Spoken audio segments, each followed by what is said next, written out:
Day 4. Why the apparent obsession with monetizing everything?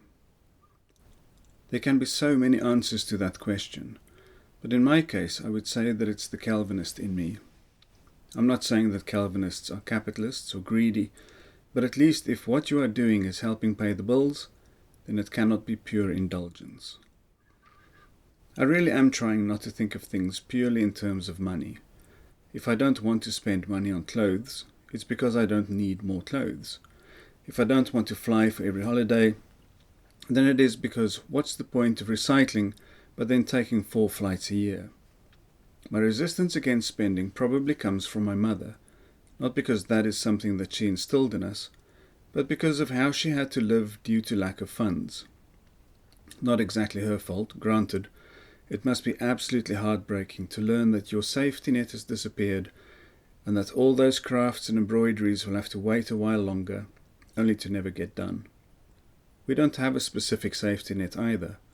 Property is fine, but you will always have to live somewhere, and it's cash only when you sell.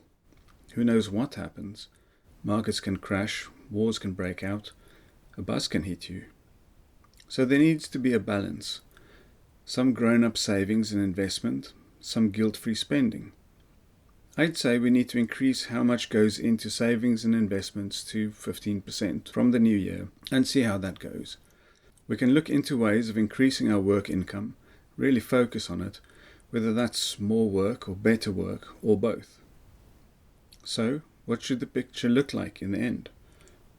It would be nice to one day live in an inspiring place, probably more natural than urban, within a small and varied community. We should have the ability to travel when we want to, but also have the sort of space that people or kids want to come visit us. This setup must give us enough to do, be that workshops for making things or spaces to give courses. In between, the space needs to be flexible so that it can be rented out, and manageable that it can be locked up and left if we want to travel.